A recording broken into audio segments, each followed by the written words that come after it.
हाँ सर ये तो इस पे क्या करते हो आप, क्या डालते हो इस पे? सर ये सारे टूल्स के रिगार्डिंग है, देख लीजिए वहीं पे होगा, स्टॉक मार्केट के टूल्स है। और आईपीओ जो है, बीच में आपने कहा था ना आईपीओ जो यूएस के आईपीओ आते हैं और इंडिया के जो आईपीओ आते हैं, हाँ हाँ उसके ऊपर हाँ भी हाँ हाँ। हमने एक सेक्शन बनाया हुआ है। और उसके हम्म साथ ये सारे टूल्स है इसमें, स्टॉक रिलेटेड एक ही नीश को पकड़ा हुआ है, उसी के ऊपर सारा काम हम्म। करते हैं। बट यार यहाँ पर अगर हम ये देखें तो जैसे इसको वर्डप्रेस पे बनाया हुआ है आपने, कि कैसे बनाया हुआ है? सर वर्डप्रेस पे बनाया हुआ है। वर्डप्रेस पे बनाया हुआ है। तो वर्डप्रेस पे जैसे ये जो टूल है, ये जो यहाँ पे पड़ा हुआ है जैसे, तो इसको क्या करा है? इसको डायरेक्टली मतलब टूल को ऐसे ही पोस्ट के तरीके डाल दिया है, या कोई क्या बोलते हैं, शॉर्ट कोड क्रिएट करके इंक्लूड करा है, कैसे करा है, मतलब कैसे डाला है इसको यहाँ पे? क्योंकि थोड़ा सा ना इसमें डिजाइन इशू ये काफी सर ज्यादा आ रहा एलिमेंटर है। में किया है मैंने। जिसमें जिसमें जैसे मैं देख पा रहा हूँ ना, इसमें डिजाइन इशू बहुत अच्छा सारे हैं। देखो यहाँ पर ना, ये डॉलर इसके ऊपर आ रहा है, आइकन के ऊपर। ठीक है ना?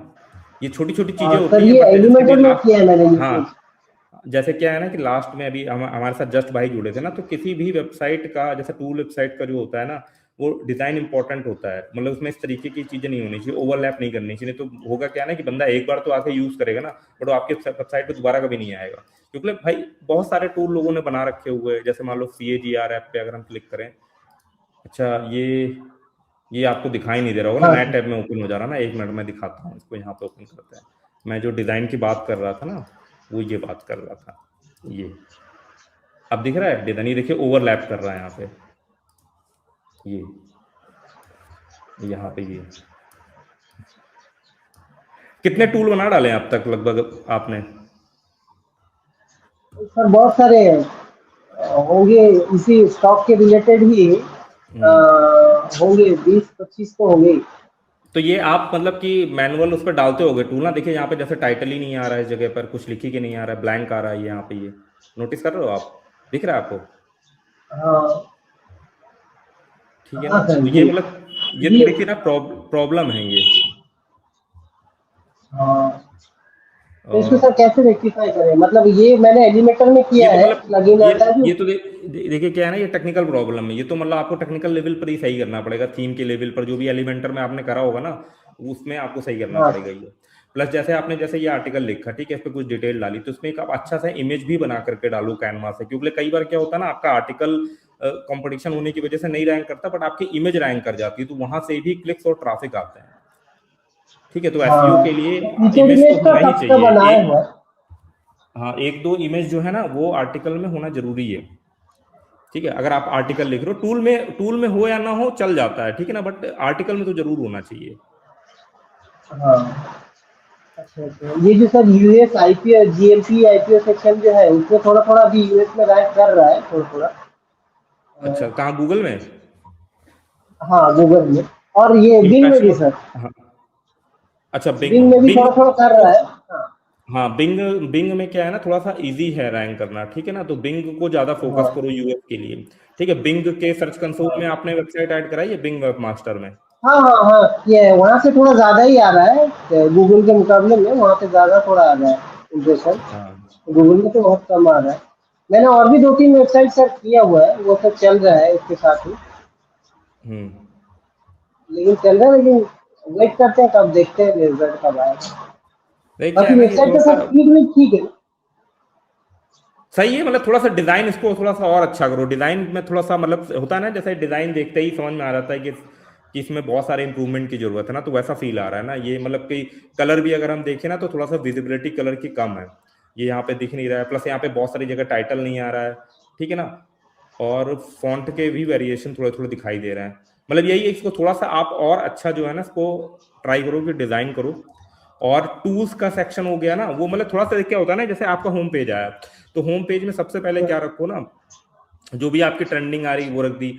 फिर आपका यहाँ पे टूल आ रहा है, ठीक है ना। अब ये टूल जो है ना, थोड़ा आर्टिकल के तरीके प्रेजेंट हो रहा है। टूल पे जैसे यहाँ पे रीड मोर आ रहा है, रीड मोर नहीं आना चाहिए, यहाँ पे कैलकुलेट बटन आया है, ऐसा हाँ कुछ है। आर्टिकल के तरीके ना दिखाई दे, मतलब लगे कि यहाँ पर थोड़े से ट्रेंडिंग आपके जो भी न्यूज चल रही है, या जो भी IPO वगैरह चलो, जो भी लेटेस्ट न्यूज हो वो यहाँ पर आ जाए। फिर आपके टूल्स आ गए, टूल्स का सेक्शन बढ़िया से बन कर गया, ताकि वो इजिली उसको नेविगेट कर ले। और बस इस तरीके का ही आप दो सेक्शन पे डिवाइड कर सकते हो बढ़िया से। ठीक है ना, होम पेज को, क्योंकि अभी तो सब जैसे कोई बंदा विजिट करेगा ना, यहाँ पे आपने लिख तो दिया है स्टॉक मार्केट टूल, बट ये टूल जैसा लग नहीं रहा है, ठीक है ना, तो थोड़ा सा वो जो है ना वैसा लगना चाहिए। और ऊपर से ये जो जितने भी इंटरनल पेजेस है ना, ये सही से नहीं आ रहे बिल्कुल भी, टूल के पेजेस जो है ना, मतलब ऐसा लग रहा है कि होता नहीं है कि वो वहां से मतलब कि उठाया उसके बाद जो है ना सीधे यहाँ पे आपने पेस्ट कर दिया हुआ है, ठीक है। आप जैसे यहाँ पर है, ठीक है ना, ये इसमें कुछ पढ़ा ही नहीं हुआ है, ये चीज इसके अंदर चली गई, या तो इसके अंदर बाहर होती है, सेक्शन ही पूरा इसके अंदर चला गया हुआ है ना, ये चीज है। और टूल्स की फंक्शनैलिटी आप क्रॉस चेक करते हो कि सही वर्क कर रहा है या फंक्शनैलिटी चल रही है नहीं चल रही हाँ है, हाँ ऐसा नहीं वो है तो टूल को करते हैं डालने पे हाँ। कि वो जो है ना वो उस पे वो हो रहा हो, हाँ ठीक नहीं है। सर चेक करते हैं। और मैं तो देखो ये रिकमेंड करता हूँ कई बार कि जैसे क्या करो ना कि एक आपने जैसे मान लीजिए इसके नाम पे ही आपने जो है ना कैलकुलेट वर्ड लगा रखा है ना, तो जैसे इसका होम पेज हाँ हो गया, ठीक है, होम पेज में आप जो है वो सारे कैलकुलेटर दिखा दो, ठीक है, कस्टम कस्टम दिखाओ, ठीक है, वर्डप्रेस में नहीं, कैलकुलेटर दिखा दो।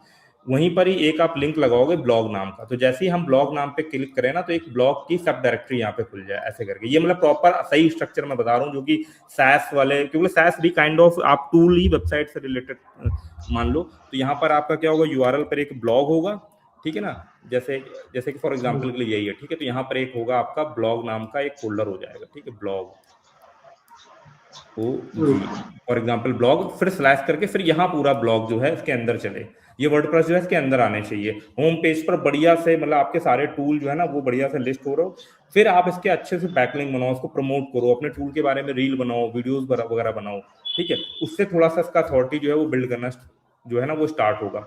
अब जैसे मान लो आप आईपीओ का कोई यूएस वाले बात करो, तो यूएस में भी जो टूल हो सकते हैं ना, उसको भी यहाँ पर जो है ना होम पेज वगैरह में जो है वो बना सकते हो, ऐसे करके देखो, ठीक है। बाकी सही है, बाकी यही है कि थोड़ा सा डिजाइन लेवल पर जो है ना वो आप थोड़ा सा इम्प्रूवमेंट करो वेबसाइट का। बाकी आप आपका जो ये जो ऑफलाइन बिजनेस चल रहा है बढ़िया चल रहा है? हाँ सर बढ़िया चल रहा है। यहाँ पे क्या मतलब वो मेरे ट्रेनिंग वगैरह को देते हो ना, ट्रेनिंग देते हो? नहीं नहीं सर ट्रेनिंग नहीं, हम लोग का पब्लिकेशन का वर्क है, मतलब अच्छा, इन डिजाइन पब्लिकेशन, ये सब मतलब। जी सर। अच्छा वो मतलब बुक्स बढ़िया जो चल रहा है पब्लिश मतलब। होता है ना, हाँ सारे कॉम्पिटिटिव बुक्स जो होते हैं हाँ हाँ। वो सब हम बनाते हैं यहाँ पे। अच्छा और वो सब वो काम है हम लोग का। वो सब बाकी चल रहा है, इस साइड में ये चल रहा है आगे। मैं जान आपने जब कहा था ना वो आईपीओ सेक्शन जो कहा था, ग्रे मार्केट प्राइस आपके जीएफटी आईपीओ, तो वो जब से मैंने शुरू किया है ऐड करना, वो थोड़ा थोड़ा इंप्रेशन आना शुरू हुआ है इसके रिगार्डिंग। क्योंकि वो एक्चुअली में ऐसा टॉपिक है ना जो लोग बहुत सर्च मारते हैं, जब भी किसी कंपनी का आईपीओ आता है ना तो लोग बहुत सर्च मारते हैं, तो उसको अगर ढंग से कवर कर लिया और उसमें अगर सही इन्फॉर्मेशन हमने थोड़ा सा रिसर्च करके, भले एआई की मदद से हो, वो अगर हमने उसमें प्रेजेंट कर दी ना, और लोगों को आप आपके आपके डोमेन पर एक बार ट्रस्ट हो गया कि हाँ यहाँ पर हमें जो है ना वो सारा डिटेल एक जगह पे मिल जाता है, तो वो फिर मतलब कोई भी आईपीओ आएगा ना तो बंदा डायरेक्ट आपकी वेबसाइट पर आएगा, तो वो बहुत बढ़िया टॉपिक है। और आईपीओ क्या है ना, आईपीओ आते ही रहते हैं हर महीने, कोई ना कोई एक दो महीने कोई ना कोई आईपीओ जो है वो चल ही रहा होता है। और इसमें आप यहाँ के हाँ भी ट्रैफिक को हाँ टारगेट कर सर। सकते हो, उसके भी ट्रैफिक को टारगेट कर सकते हो, वहाँ टारगेट कर सकते हो, तो नहीं उसके मैंने हिसाब सर से वो वो जो है चेक वो किया था, डिटेल रहती है। मतलब वही यूएस आईपीओ सेक्शन में ही, मतलब मैंने जब ये करके आर्टिकल जब डाला मैंने सब चेक किया, तो नैस्डैक के नीचे मेरा वेबसाइट आ रहा था, तो दो तो तीन नंबर में आ भाई रहा था यही, सिर्फ। हाँ हाँ, यही फायदा होता है थोड़ा सा ट्रेंडिंग वाले और बढ़िया टॉपिक पे काम करने के, क्योंकि इस चीज़ पे बहुत ज़्यादा लोग काम करते भी नहीं है, क्योंकि इन्फॉर्मेशन तो होती ही नहीं। मान लीजिए किसी कंपनी ने आईपीओ निकाला तो उसकी ज़्यादा डिटेल नहीं होती, तो आपके पास एक अपॉर्चुनिटी होती है, किसी नए ब्लॉग के पास भी अपॉर्चुनिटी होती है जिसका थोड़ा सा एज ज़्यादा हो गया है और उसका एक ही नीश के ऊपर डोमेन है, तो प्रोबेबिलिटी होती है कि जैसे ही आप उस पर आर्टिकल डालोगे तो कुछ टाइम के लिए आपका वेबसाइट ना रैंक कर जाएगा, फिर जब बड़ी बड़ी न्यूज़ वेबसाइट या हाँ बड़े बड़े डोमेन उस पर कवर कर लेंगे तो आपका हट जाएगा, बट इनिशियल में तो आपको ट्रैफिक मिल जाएगा ना। और वही टाइम होता है कि आप अपने डोमेन की और जो आपका जो विजिटर आपके में आया उसको आप ऐसा कंटेंट दे सको कि बंदा फिर आपकी वेबसाइट को रीविजिट करे, उसके लिए वो वेबसाइट नोन हो जाए, ये चीज रहता है। सर, लेकिन ये एडसेंस हाँ, के लिए मैंने एक बार अप्लाई किया था, वो रिजेक्ट हो गया, फिर मैंने नेक्स्ट टाइम किया है। वही मुझे मैंने लगता है वो बताया ना, लेआउट के मैंने लिए देखिए था प्रॉब्लम। एडसेंस एडसेंस आपका रिजेक्ट हो जाएगा, पता है क्यों? क्योंकि मैंने बताया ना आपके होम पेज में बहुत सारी कमियां हैं, टाइटल दिख नहीं रहा, बहुत सारी जगह पे बहुत सारी चीजें जो है वो ब्लैंक आ रही है, टाइटल ही नहीं आ रहा है ना। तो जब भी क्या होता है ना, जब भी आप एडसेंस के लिए अप्लाई करते हो ना, तो जो एडसेंस में वहाँ कोई मैनुअल बंदा नहीं आता है, आपका वेबसाइट को रिव्यू करने के लिए उतनी बड़ी टीम ही नहीं है इनके पास, तो इन्होंने बॉट बना रखी है। वो क्या करते हैं ना, वो आपकी वेबसाइट के होम पेज का स्क्रीनशॉट लेंगे, आपका नेविगेशन ऑब्जर्व करेंगे, देखेंगे कि आपकी वेबसाइट में चीजें प्रॉपर्ली दिख रही है कि नहीं दिख रही है। ऐसा तो नहीं कि आपने, आपका फॉर एग्जाम्पल के लिए व्हाइट कलर में वेबसाइट है, ठीक है, आपने व्हाइट में ही फॉन्ट धर दिया तो कहीं जगह पे विजिबिलिटी नहीं दिख रही, तो ये सब जो है ना लो वैल्यूज पे चली जाती है, तो इस वजह से लो वैल्यू का एरर आ जाता है। इसलिए कई बार ये हाँ, देखा लोगों गया ने है कि भी जैसे आप वेबसाइट के वेबसाइट का डिजाइन चेंज करोगे, अच्छे फॉन्ट रखोगे, अच्छा नेविगेशन बनाओगे ना, तो आपका वेबसाइट जो है ना, देखिए आपने बायो लगा रखा है, बहुत अच्छी चीज है, बट आपका वेबसाइट, मैं खुद ही बता रहा हूँ ना, जैसे मैंने आपको देखते ही आपको बताया ना कि आपका वेबसाइट का होम पेज जो है ना वो अच्छा नहीं दिख रहा है बिल्कुल भी। तो आप अभी अपने होम पेज को ना थोड़ा सा अच्छा बनाने का ट्राई करो, जो भी, और अच्छा कैसे बनाओगे वो भी मैं बता देता हूँ, कि जो भी आप देखो मार्केट में क्या करो ना, कि जो भी वेबसाइट आप, जो आपका कॉम्पिटिटर, उसका होम पेज देखो, उसमें कैसे कलर कॉम्बिनेशन दिखाई दे रहे हैं, किस तरीके का वो दिख रहा है ना, बस आप उसको एज अ इंस्पिरेशन मान करके उस जैसा वेबसाइट बनाने का ट्राई करो, ठीक है ना। जब आप वहां तक पहुंच वो जाओगे, उसके वर्डप्रेस में आगे ही फिर आप सर ये अपनी बनाया क्रिएटिविटी ना? लगाओ। क्या चीज? अच्छा, वर्डप्रेस में ही बनाना है ना होम पेज?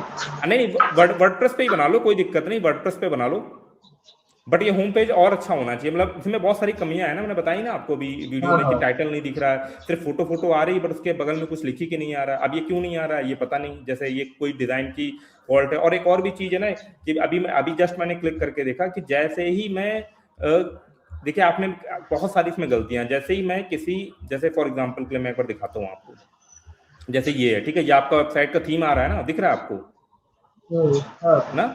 अब जैसे ही मैं हाँ अब सर। ये पहले वाले फॉर एग्जांपल के लिए यहाँ पे क्लिक करता हूँ, ये जो आपका पहला वाला आर्टिकल है, इस पे मैं क्लिक करता हूँ, आप नोटिस करना क्या होगा, ये देखिए, दिख रहा है आपको? हाँ सर।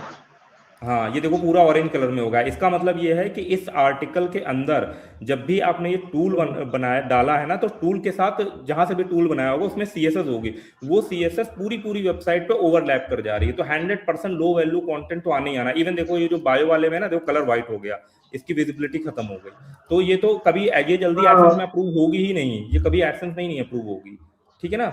तो ये है, ये एक्चुअली में लो वैल्यू कंटेंट, साफ साफ मैंने प्रैक्टिकली आपको दिखाया कि ये इशू होता है, कि ये जो आपने टूल डाला है ये ओवरलैप कर गया। इसीलिए मैंने बोला है कई बार क्या करो, कि वर्डप्रेस का ब्लॉग का सेक्शन अलग कर दो, और टूल वाला सेक्शन जो है ना वो आप नॉर्मल बना लो। क्या होम पेज में हमने जो भी आपके 10 15 20 50 टूल हो, उनके सबके लिंक क्रिएट कर लिए अच्छे से आइकन के साथ, या आप आइकन हो या छोटी छोटी इमेजेस वगैरह के साथ, और जैसे ही उस टूल पे हम क्लिक करेंगे तो नेक्स्ट पेज में वो टूल खुल जाएगा, और हर जगह पे कॉमन हेडर आ रहा हो जिसमें एक ब्लॉग का लिंक आ रहा हो इसी तरीके का, और जब हम ब्लॉग वाले सेक्शन पे क्लिक करें तभी हम वर्डप्रेस वाले ब्लॉग की तरफ जाए, बाकी टूल्स कस्टम कोडेड हो। क्योंकि कस्टम कोडेड वेबसाइट जो है ना वो थोड़ा सा फास्ट ओपन होती है, उसमें काम करना आसान होता है, और उसमें ये सब जो है ना इशूज भी नहीं आते हैं। हालांकि ये इशूज तो नहीं आने अच्छा। चाहिए थे, इसमें आपको थोड़ा सा सीएसएस को जो है वो बोलना चाहिए था, या आप इसको क्या करते हैं ना, हाँ सर, इसमें मैंने डायरेक्टली किया वो। आपको हाँ, मैंने किया वो, लेकिन हुआ नहीं, मतलब एआई से बनाया हाँ, तो था यही बहुत सारे यही चीज तो करनी है भाई, यही चीज जो है ना, इसी का ही थोड़ा सा आपको जो है ना वो थोड़ा सा प्रैक्टिस करना है, क्योंकि इस पे एक्शन अप्रूवल होगा नहीं, इसमें इशू आएगा, ठीक है ना। इसमें आपको डिजाइन जो है ना वो सही करना है, पूरा वेबसाइट का डिजाइन जो है ना अभी, मतलब कि सर। पूरा आप फर्स्ट बोल रहे नॉइस हैं है होम कहीं पे पेज को, हाँ हाँ आप बोल रहे हैं होम पेज को मैं अगर कस्टम कोडेड करूँ और उसके साथ वर्डप्रेस कोड करूँ तो क्या हो सकता है सर?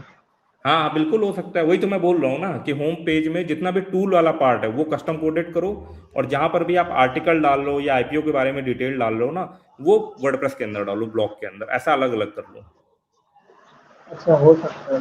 तो बढ़िया चलेगा फिर कॉन्सेप्ट, ठीक है।